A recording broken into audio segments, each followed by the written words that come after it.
কথায় আছে, when money is lost nothing is lost, when health is lost something is lost, but when character is lost everything is lost. যদি আমার ক্যারেক্টারটা নষ্ট হয়ে যায় আমার লাইফের সবকিছু শেষ হয়ে যাবে। এই জীবনটা যেন আমার মানে এইটাকে নিয়ে যেন আমি চলতে পারি। আমার কাছে এই যে ঢাকা সিটি কর্পোরেশন দক্ষিণে আছে, দেখবেন 56,000 ডিভোর্স লেটার জমা হয়ে আছে, স্বাক্ষর হচ্ছে না। যা হয়ে গেছে তো হয়ে গেছে, আর কিছু আছে পেন্ডিং এর অবস্থায়। ফ্যামিলি ব্রোকেন ডাউন, শেষ হয়ে যাচ্ছে, ফ্যামিলির বন্ডিংস গুলো নষ্ট হয়ে যাচ্ছে। এটা হচ্ছে এক্সট্রা ম্যারিটাল অ্যাফেয়ার্স এর কারণে, হারাম সম্পর্কের কারণে। জগন্নাথ বিশ্ববিদ্যালয়ে এসেছেন ফার্স্ট ইয়ার, এটা তো অনেক আনন্দের একটা জায়গা। ফার্স্ট ইয়ারে আসলে বন্ধু বান্ধবী সবাই মনে হয় যে ক্লাসের ফার্স্ট হবো, সেকেন্ড হবো, টিচার হবো। এ কারণে সিনিয়রদের সাথে কথাবার্তা বললে, আমি জানি না এই বিশ্ববিদ্যালয়ে এরকম হয় কিনা, শীট গাইডের ব্যাপারটা, শীটের ব্যাপারটা সিনিয়রদের কাছ থেকে নেওয়া, কেউ পড়লে শেয়ার না করা, যে পড়ি নাই আমি, দেখি কি হয়, না পড়েই আসছি, তো পড়ি, শেয়ার করতে চাই না। একটু সংকীর্ণ একটা মানসিকতা যে আমি পড়বো, আমি ক্লাসে এক রোল হবো। এখানে এক রোল দুই রোলের কোনো ফাংশন নাই, এখানে সিজিপি এর সিস্টেম। তো আপনি সিজিপি 3.8 পাইলে, আরো 10 জন পেলে কোনো প্রবলেম নাই। এই বন্ডিংসটা একটু সুদৃঢ় করেন এবং আপনার কোয়ালিটি ক্যাপাসিটি, ক্লাস করবেন, আরেকজনকে শেখাবেন, পড়াবেন, এতে আপনার স্কিল বাড়ে, এতে আপনার নলেজটা আরেকজন নিয়ে যান। এটি স্কুল আর কলেজ সিস্টেম না, ইউনিভার্সিটি, ইউনিভার্সালিটি মাথার ভিতরে নিয়েই ইউনিভার্সিটির পড়াশোনা শেষ করেন। বন্ধু যারা আছে তাদের সাথে গুডউইল তৈরি করেন, একাডেমিক জায়গায় এঙ্গেজমেন্ট বাড়ান। ইউনিভার্সিটিগুলোকে আমরা বলি এটা হচ্ছে একটা কিন্ডারগার্টেনের মতো। এটা ন্যাশনাল ইউনিভার্সিটিতে যেরকম প্রশ্ন করে একজন, খাতা দেখে একজন, পড়ায় একজন, সেকেন্ড এক্সামিনার আর একজন, এই ইউনিভার্সিটিতে এরকম নাই। যিনি পড়ান তিনি প্রশ্ন করবেন, তিনি খাতা দেখবেন, তিনি রেজাল্ট শিট তৈরি করবেন। তার মানে এখানে রেজাল্ট করা খুবই সহজ একটা কাজ। আপনি একজন টিচারের কাছে যান, বারবার যান, না বুঝলে যান, অ্যাসাইনমেন্ট নিয়ে যান। অনেকে আপনাকে ফার্স্ট ইয়ারে আসছেন না, এগুলো বারবার করবেন। ক্লাসের একটা শ্রেণী থাকে যারা আপনাকে বলবে ওপেকের সদস্য। ওপেক বুঝেন তো, organisation of petroleum exporting countries, মানে তেল রপ্তানিকারক যে দেশগুলো আছে তাদেরকে বলা ওপেকের সদস্য। কেন ওপেকের সদস্য বলে? ওই যে তেল দেয় স্যারকে, যে দিন শেষে দেখবেন বছর শেষে টার্ম ফাইনাল পরীক্ষার পরে রেজাল্টটা দিলে ওই ওপেকের সদস্যরাই সিজিপিএ উপরের দিকে। আর যারা এগুলো বলছে তারা এইসব পরীক্ষার আগে দোস্ত একটু শীটটা দে না, কি পড়াইছিল ওই লেকচারটা দে না, এগুলাই করবে। সুতরাং আপনার কাজটা হচ্ছে যত বেশি ওপেকের সদস্য হইতে পারে, যত টিচারের সাথে আপনার রিলেশনটা রাখা যায়, যত টিচারের কাছে গিয়ে জিনিসটা বোঝা যায়। থার্ড ইয়ারে উঠেন, অ্যাম্বিশন সেট করে ফেলেন। রেজাল্ট ভালো না হলে বুঝে ফেলবেন যে আপনার রাস্তা ইউনিভার্সিটির টিচার হওয়া না, গবেষক হওয়া না, আপনার রাস্তাটা অন্যদিকে। তো কোন দিকে সেই রাস্তাটা আইডেন্টিফাই করেন। ঢাকা শহরে থাকবেন, অনেক সুযোগ সুবিধা আপনার হাতে আছে, অবহেলায় অবজ্ঞায় আড্ডা দিয়ে এই সময়গুলোকে কাটাবেন নাই। 4টা বছর আপনার জন্য স্ট্রাগলের একটা টাইম।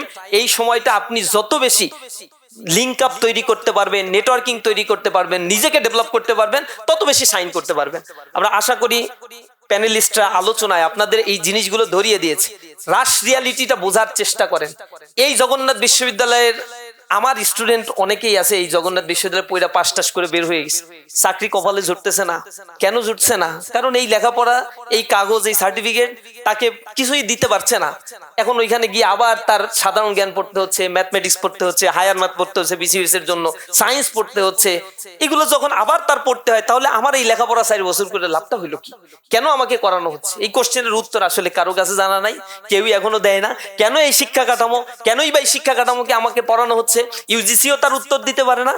কোন একটা অদৃশ্য হস্ত এখানে কার্যক্রম পরিচালনা করছে, যার কারণে আমার দেশের এই রেডিক্যাল পরিবর্তনটা হচ্ছে না, যেটা হতে হবে।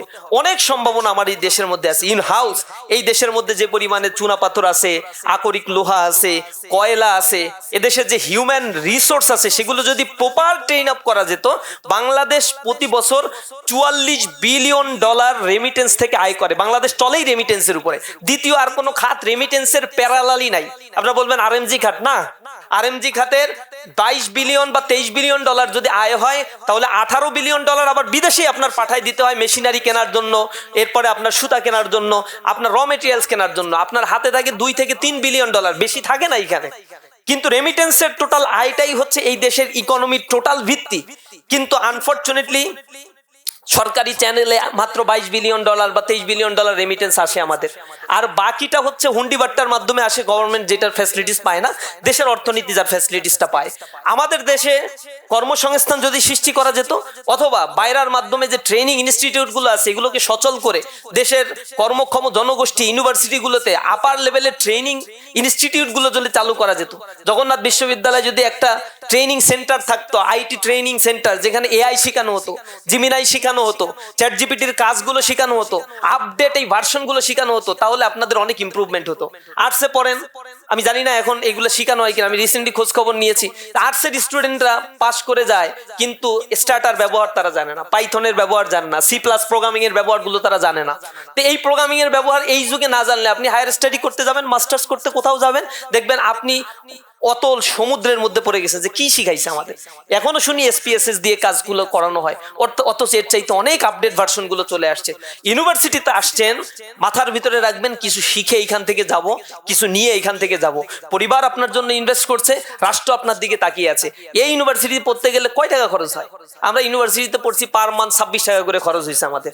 আর 6 মাস পর পর সেমিস্টারে হয়তো আমাদের অল্প কিছু টাকা দিতে হয়েছে, 5,000-7,000 টাকা, সব মিলে 30,000 টাকা দিয়ে আমাদের অনার্স শেষ। অথচ এক একজন টিচারের বেতন দেখছি আমরা কি পরিমাণে। ইনফ্রাস্ট্রাকচারাল ডেভেলপমেন্টের জন্য যে বাজেটগুলো দেওয়া হয়, টোটালি গভর্নমেন্টের ফান্ড থেকে এটা দেওয়া হয়, আর গভর্নমেন্ট জনগণের ট্যাক্সের টাকা থেকে এগুলো সংগ্রহ করে থাকে। সুতরাং আপনার লায়াবিলিটি আছে, রেসপন্সিবিলিটি আছে এই রাষ্ট্রের জন্য, এই সমাজের জন্য। মানুষকে ছোট করে দেখবেন না, রিক্সাওয়ালার মর্যাদা দিবেন, সমাজের সকল মানুষের মর্যাদাটা যেন আমার কাছে থাকে। আমি নিজেকে গড়ে তুলবো, আমরা শুধু নিজের জন্য না, আমার পরিবারের জন্য, আমার সমাজের জন্য, আমার রাষ্ট্রের জন্য। এই আহ্বান আপনাদের কাছে আমি রাখতে চাই। দ্বিতীয়, আপনাদেরকে সবার কাছে এতটুকু অনুরোধ জানাই, ফার্স্ট ইয়ারে আপনারা এসেছেন, ইসলামী ছাত্র শিবির আপনাদেরকে বরণ করে নিয়েছে। ইউনিভার্সিটিটা আপনাদের জন্য অনেক চমৎকার একটা জায়গা, অনেক স্লোগানে মুখরিত হবে, কান চালাফালা হবে, অনেক কিছু দেখবেন, অনেক মারামারি কাটাকাটি, অনেক ভালো পজিটিভ কাজ। এর মধ্য থেকে আপনাকে অবশ্যই বাছাই করতে হবে কোনটা আপনার লাইফের জন্য সুইটেবল, কোন জিনিসটা আপনার জীবনকে গড়ে তুলবে। সেই জায়গাটা বাছাই করে নিজের জীবন সঙ্গী আপনারা খুঁজে নেবেন, বন্ধু জায়গাটায় সেইভাবে আপনারা খুঁজে নেবেন। যদি এই জায়গায় আপনারা মিস্টেক করেন, ভুল করেন, আজীবন পস্তাতে হবে। ইউনিভার্সিটি লেভেলগুলোতে এসে মাদকাসক্ত হয়ে যাচ্ছে ইউনিভার্সিটির ছেলেমেয়েরা। মাদকাসক্ত হওয়ার তো খারাপ জিনিস, ভালো জিনিস না।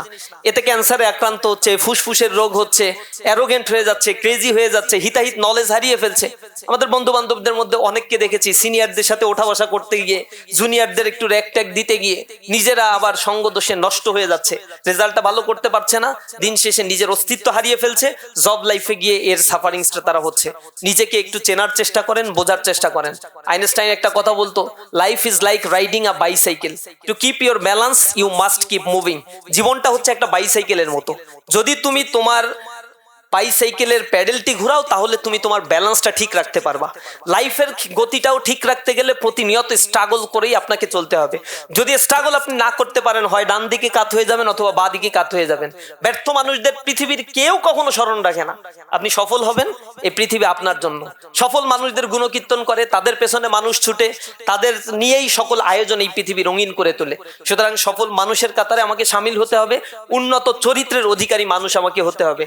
কথায় আছে, when money is lost nothing is lost, when health is lost something is lost, but when character is lost everything is lost. যদি আমার ক্যারেক্টারটা নষ্ট হয়ে যায়, আমার লাইফের সবকিছু শেষ হয়ে যাবে। এই জীবনটা যেন আমার এইটাকে নিয়ে যেন আমি চলতে পারি। আমার কাছে এই যে ঢাকা সিটি কর্পোরেশন দক্ষিণে আছে, দেখবেন 56,000 ডিভোর্স লেটার জমা হয়ে আছে, স্বাক্ষর হচ্ছে না। যা হয়ে গেছে তো হয়ে গেছে, আর কিছু আছে পেন্ডিং এর অবস্থায়। ফ্যামিলি ব্রোকেন ডাউন, শেষ হয়ে যাচ্ছে, ফ্যামিলির বন্ডিংস গুলো নষ্ট হয়ে যাচ্ছে। এটা হচ্ছে এক্সট্রা ম্যারিটাল অ্যাফেয়ার্স এর কারণে, হারাম সম্পর্কের কারণে। বিষয়গুলোকে অনুধাবন করা, উপলব্ধি করা দরকার। আল্লাহ রাব্বুল আলামিন আমাদেরকে দুনিয়াতে প্রেরণ করেছেন পরিচ্ছন্ন একটি জীবন নিয়ে। যদি এই দুনিয়াতে সার্ভাইভ করতে পারি এবং আল্লাহর কাছে সেভাবে হাজির হতে পারি, এই উন্নত জীবনটাই হবে আমার সবচেয়ে বড় পাওয়া, সবচেয়ে বড় প্রাপ্তি। সকলকে সেই দিকেই নতুন একটি জীবন গড়নের আহ্বান জানিয়ে আমার কথা শেষ করছি।